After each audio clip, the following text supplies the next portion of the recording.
Dear students, आज हमने next topic करना है। कल हमने डिस्कस किया था रेट कांस्टेंट के बारे में, रेट ऑफ रिएक्शन के बारे में और लॉ ऑफ मास एक्शन के बारे में।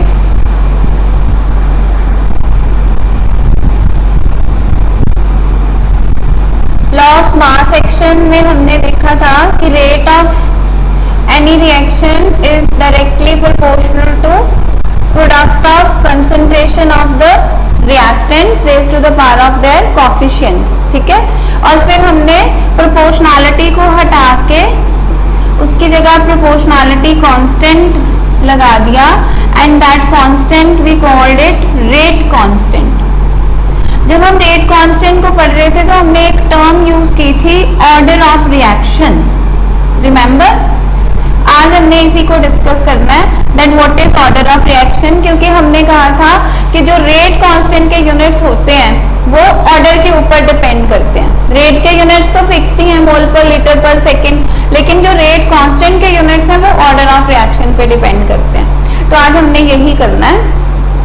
उससे पहले हमारे लिए ये समझना जरूरी है, दो टर्म्स हैं हमारे पास। One is let us say we start with this way. एक हमारे पास है मैकेनिज्म ऑफ अ रिएक्शन।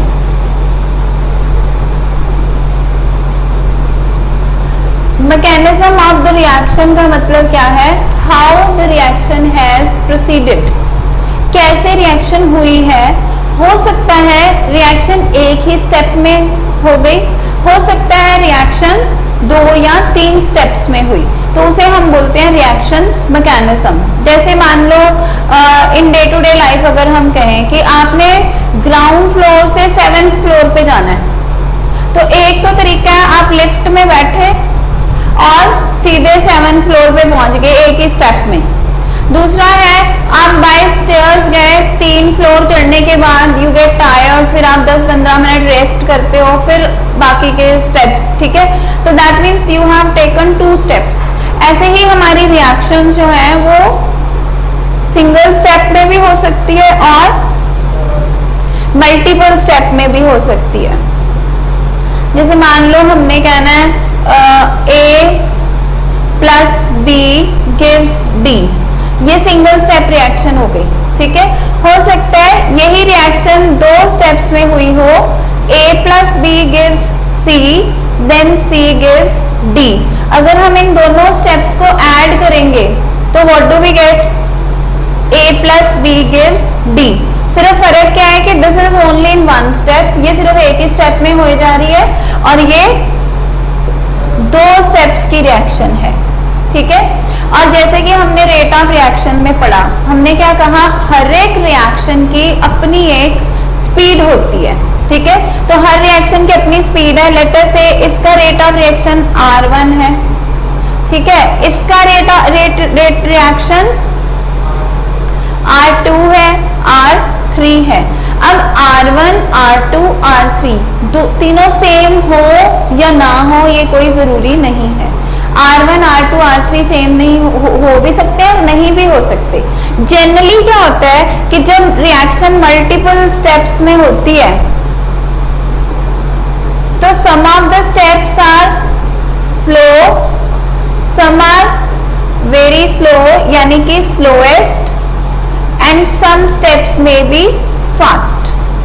तो हम देखते हैं कि स्लोएस्ट स्टेप कौन सा है, यानी कि जिस रिएक्शन का out of all possible steps जिस स्टेप की स्पीड सबसे कम है उसे हम कहेंगे स्लोएस्ट स्टेप। ठीक है, and it has been observe that जो स्लोएस्ट स्टेप होता है रिएक्शन का, that is rate determining step. उसी स्टेप का हमने रेट डिटर्मिन कर लें तो पूरे रिएक्शन का ओवरऑल रेट ऑफ रिएक्शन हमें पता चल जाता है। ठीक है, तो हम क्या बोलते हैं? Slowest step is rate determining step.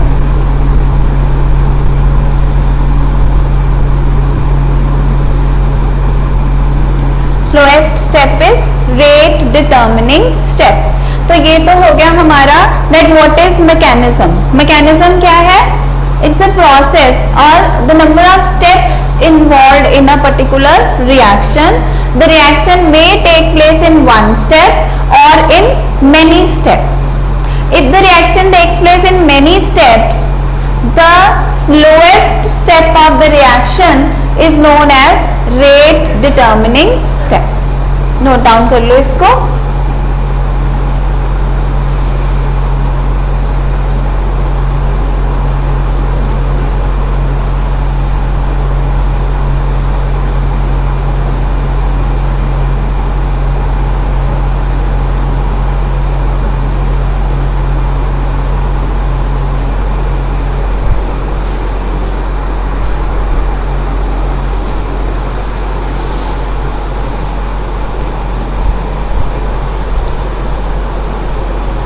अब हमारे पास और दो टर्म्स हैं.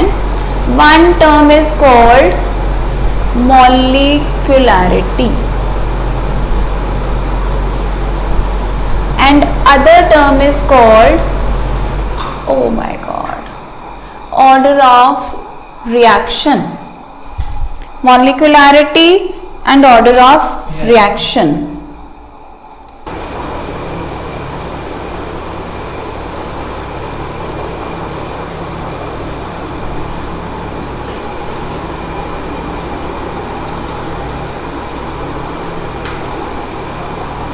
So we have two terms, molecularity and order of reaction.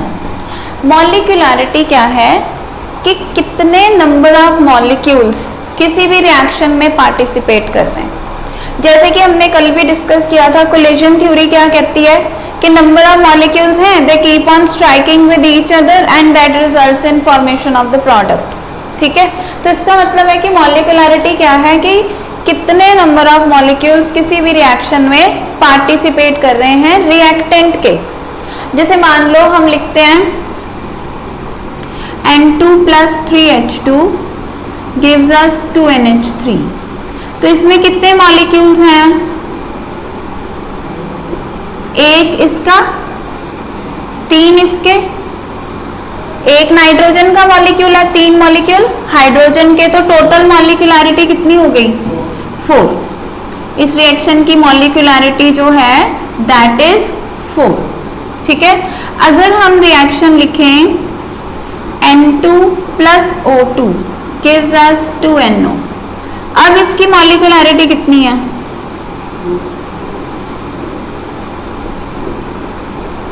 2.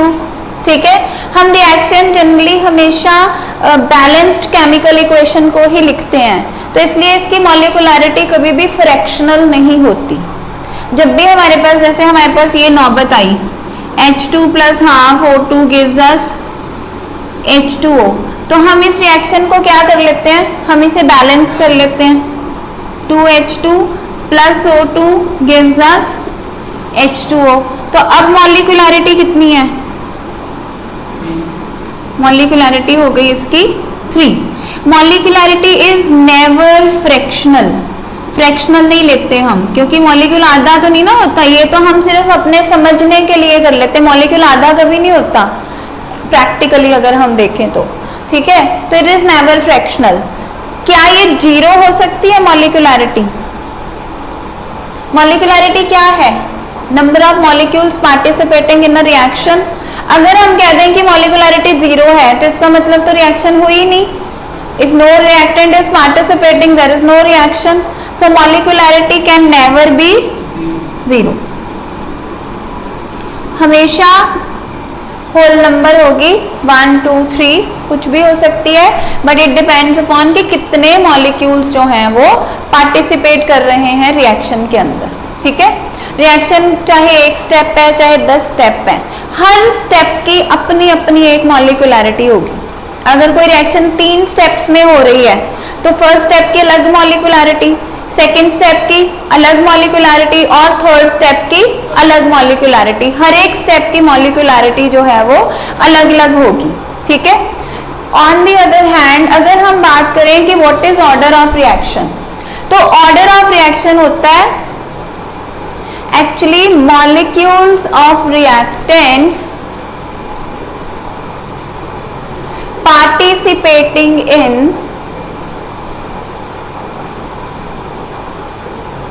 slowest step of the reaction.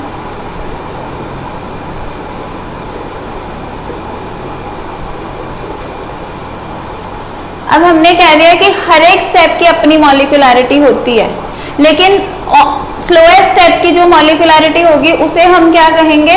Order of reaction. ठीक है, या हम इसको ऐसे भी कह सकते हैं, number of molecules of reactants participating in rate determining step.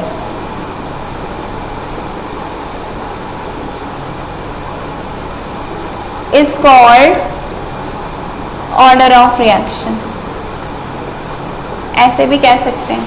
ठीक है, अब एक और टर्म्स में हम इसको डिफाइन कर सकते हैं, वो क्या है? अगर मान लो ये था हमारा law of mass action for any reaction. ठीक है, अगर मान लो हम कहते हैं कि ये हमारी रिएक्शन है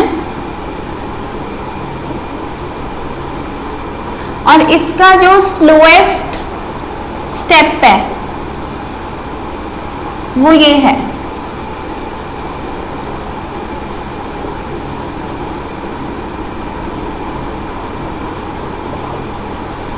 ठीक है, तो अब रेट ऑफ रिएक्शन हम कैसे लिखेंगे? Rate will be equal to a raise to power alpha b raise to power beta. ठीक है, this is called rate law. मतलब वो लॉ जो हम अप्लाई करते हैं स्लोएस्ट स्टेप को या रेट डिटर्मिनिंग स्टेप को, उसे हमने क्या कहा? Rate law.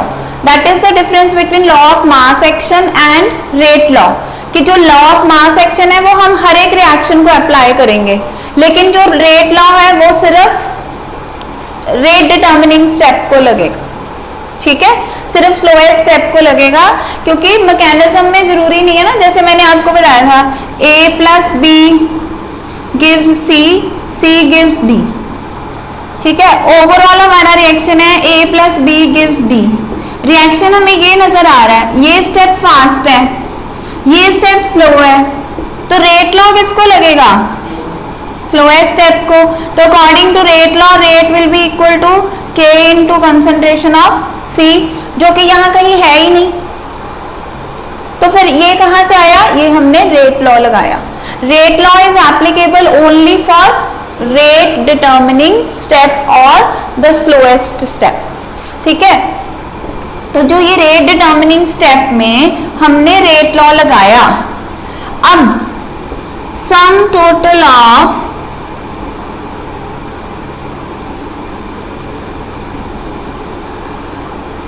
terms that are raised to concentration terms, sum total of coefficients लिख लो, coefficients ही है ना ये, that are raised to concentration terms in rate law is called order of reaction. तो इसका मतलब इस रिएक्शन का ऑर्डर क्या हो गया? Order will be equal to alpha plus beta.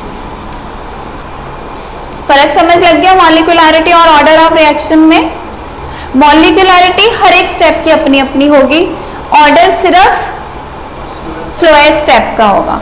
Law of mass action main reaction को लगता है, लेकिन रेट लॉ स्लोएस्ट स्टेप को लगता है। ठीक है दोनों का सेम ही, that rate of the reaction is directly proportional to the concentration, product of concentration raised to the power of their coefficients.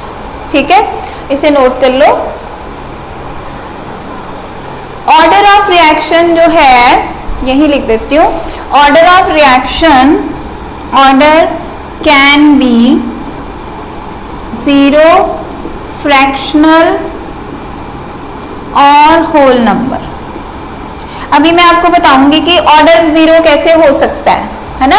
Molecularity तो हमने कह दिया जीरो हो ही नहीं सकती, क्यों? क्योंकि मॉलिक्यूल तो पार्टिसिपेट करेगा ही ना, तो मॉलिक्यूलैरिटी तो जीरो नहीं हो सकती, ऑर्डर जीरो हो सकता है। ये मैं अभी एक्सप्लेन करूंगी कि कैसे। ठीक है, ऑर्डर जो है can be measured experimentally. Molecularity theoretical है ना, कि बैलेंस्ड इक्वेशन देख के हम मॉलिक्यूलैरिटी बताते हैं कि जितने बैलेंस्ड इक्वेशन में नंबर ऑफ मॉलिक्यूल्स हैं वो मॉलिक्यूलैरिटी है, लेकिन जो ऑर्डर है उसे हम एक्सपेरिमेंटली वेरीफाई कर सकते हैं। ठीक है, so this is, do you understand what is molecularity and what is order of reaction? दोनों में क्लैरिटी है, कोई कंफ्यूजन तो नहीं? Okay, should I move? How order of reaction is zero, और what is meaning of zero order reaction?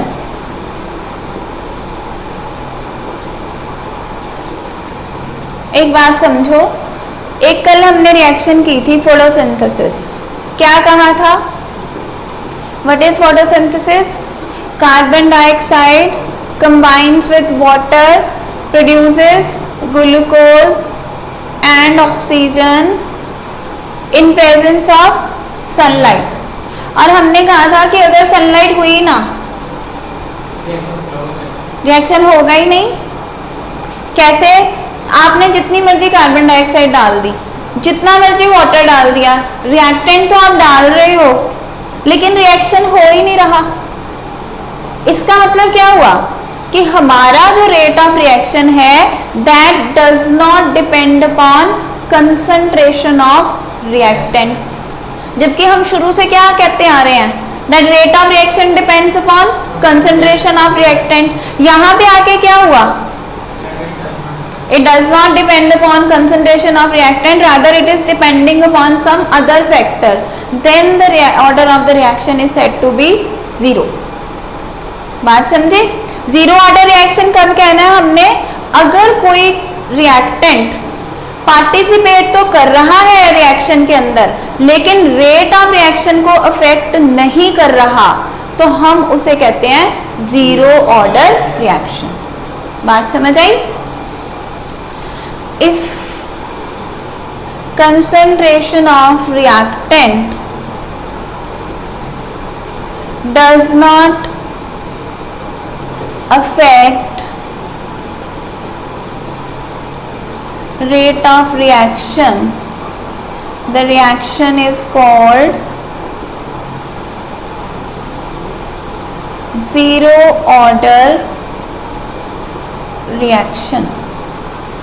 जितनी भी photochemical reactions हैं, फोटोकेमिकल रिएक्शंस विच डिपेंड अपॉन रेडिएशन, जितनी भी फोटोकेमिकल रिएक्शंस हैं उनके ऊपर लाइट का, रेडिएशन का असर पड़ना है, कंसंट्रेशन का असर नहीं पड़ना रेट ऑफ रिएक्शन पे, है ना। अदरवाइज हम क्या कह रहे थे कि कंसंट्रेशन ऑफ रिएक्टेंट ज्यादा होगी तो रेट ऑफ रिएक्शन ज्यादा होगा। यहाँ क्या हो रहा है? कुछ भी नहीं हो रहा। तो इसका मतलब क्या है कि rate of reaction is independent of the concentration of the reactants, then the order of reaction is said to be zero. ठीक है, अब जीरो ऑर्डर रिएक्शन को रिप्रेजेंट कैसे करेंगे? देखो, लिख लो तुम साथ साथ।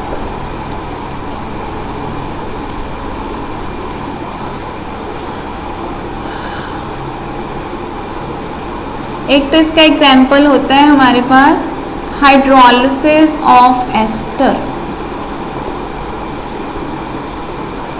हाइड्रोलिसिस ऑफ एस्टर जो है हमें एसिड और अल्कोहल देती है। ठीक है, तो concentration of water does not matter, तो order with respect to water क्या हो गया? जीरो। ठीक है, अगर मान लो हम कहते हैं ए गिव्स प्रोडक्ट, तो रेट लॉग इसके बराबर आ जाएगा, रेट इज इक्वल टू के, ए की पावर कितनी आनी चाहिए? जीरो, क्योंकि हमने क्या कहा, जो यहाँ पावर्स का सम होगा वही ऑर्डर ऑफ रिएक्शन है। उल्टा चलो, हम कह रहे हैं order of reaction is zero, तो इसका मतलब कंसंट्रेशन की पावर कितनी हो गई? जीरो।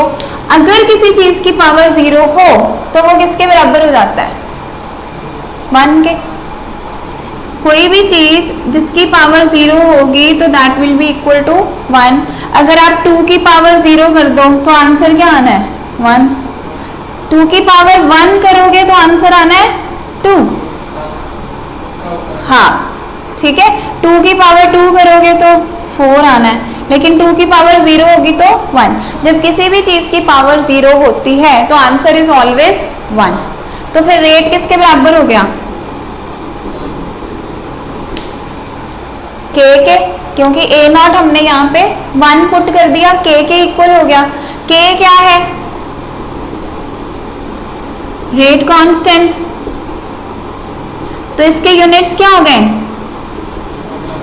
जो यूनिट्स ऑफ रेट है, और रेट के यूनिट्स क्या है? मोल पर लीटर पर सेकेंड। तो इसका मतलब क्या हुआ? अगर रिएक्शन 0 ऑर्डर रिएक्शन है तो units of rate constant are mole per litre per second. कब? When order of reaction is 0। यही हमने कहा था कि रेट कांस्टेंट के यूनिट्स किस बात पे निर्भर करेंगे? ऑर्डर ऑफ रिएक्शन पे। So when the reaction is 0 order, units of rate constant are mole per litre per second. ठीक है, नोट कर लो इसको, ये वाला रेस कर दो।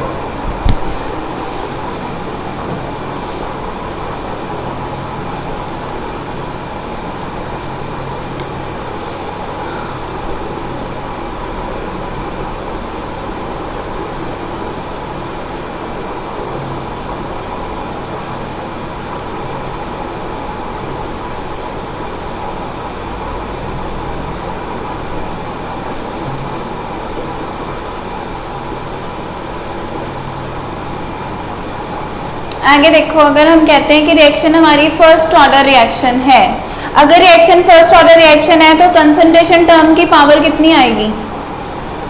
1। अगर किसी चीज की पावर 1 हो तो ए ही रहेगा। रेट इज इक्वल टू के इंटू ए। ए किसके बराबर आ गया? के किसके बराबर आ गया? रेट अपॉन ए। रेट के यूनिट्स क्या है? मोल पर लीटर पर सेकेंड। और कंसंट्रेशन के यूनिट्स क्या हो गए? मोल पर लीटर। लीटर ऊपर चला गया तो लीटर के साथ लीटर कैंसिल, मोल के साथ मोल कैंसिल, बचा क्या हमारे पास? तो अब रेट कांस्टेंट के यूनिट्स क्या आ गए? पर सेकेंड। कब? For first order reaction. एक बात और समझो, यहां हमने क्या कह दिया? रेट इज इक्वल टू के इंटू ए। के को हटा दें अगर तो क्या आ रहा है?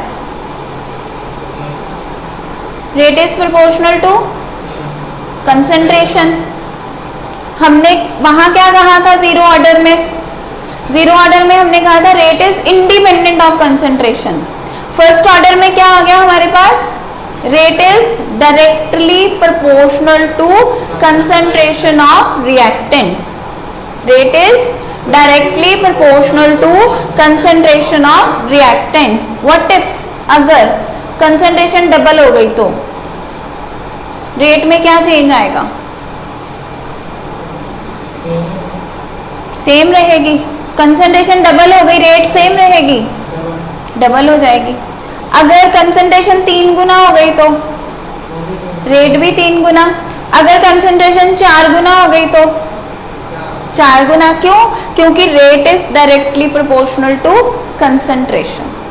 ये आगे जाके कॉन्सेप्ट काम आना है, इसलिए अभी यहीं पे पढ़ा रही हूं मैं। ठीक है, तो हम क्या कहेंगे? Rate is directly proportional to concentration of reactants. On doubling the concentration,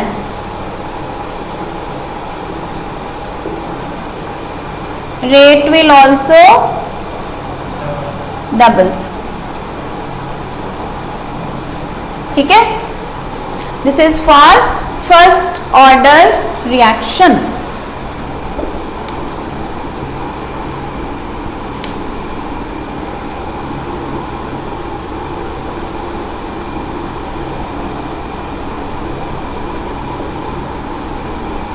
आगे है हमारे पास second order reaction. Second order में क्या होगा, या तो ये हम कह दें 2a गिव्स अस प्रोडक्ट, या हम कह दें a plus b gives us product. तो रेट किसके इक्वल आ जाएगा, rate is equal to k power 2. अब k किसके इक्वल आ गया, रेट अपॉन, ठीक है, रेट के यूनिट्स पर लीटर पर सेकेंड, और कंसंट्रेशन का स्क्वायर आ गया, यानी मोल इंटू मोल, ऊपर चला गया लीटर इंटू लीटर, मोल से लीटर से, तो यूनिट्स क्या आ गए,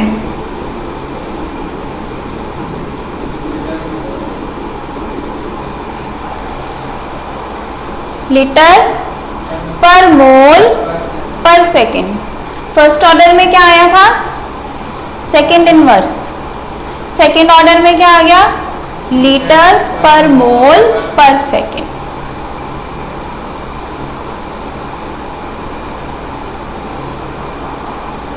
बात समझ आ गई. हम क्या कर रहे हैं, हमने कहा कि हमारा रिएक्शन फर्स्ट ऑर्डर रिएक्शन है. फर्स्ट ऑर्डर रिएक्शन का मतलब है rate of reaction is directly proportional to concentration of the reactant. तो वहां से हमने k के यूनिट्स निकालने हैं. k किसके इक्वल आ गया हमारे पास, रेट अपॉन कंसंट्रेशन.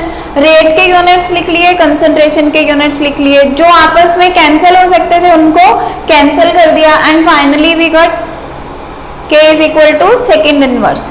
ठीक है, तो कई बार क्या होता है ना, आपको यूनिट्स से ही पता चल जाता है ऑर्डर ऑफ रिएक्शन क्या है, क्योंकि हर एक रेट कांस्टेंट के यूनिट्स ऑर्डर ऑफ रिएक्शन पे चेंज हो रहे हैं. जीरो ऑर्डर के कुछ और थे, फर्स्ट ऑर्डर के कुछ और है. जीरो ऑर्डर में क्या थे, मोल per litre per second. First order में क्या हो गए, सेकेंड इनवर्स. और सेकेंड ऑर्डर में क्या हो गए, mole inverse litre per second. ठीक है, तो हर एक ऑर्डर ऑफ रिएक्शन चेंज होने पे units of rate constant change हो रहे हैं. अगर हमें किसी न्यूमेरिकल में मान लो वो k के यूनिट्स ही बता देता और बाद में जाके हमसे पूछता बताओ कि ऑर्डर ऑफ रिएक्शन क्या है, तो हमें तो k के यूनिट्स से पता चल जाना है कि ये फर्स्ट ऑर्डर है, ये सेकेंड ऑर्डर है, ये कौन सा ऑर्डर है. ठीक है, can you calculate units of k for third order reaction, try to find out yourself.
So this is how we calculated that how units of rate constant differ when we change the order of reaction.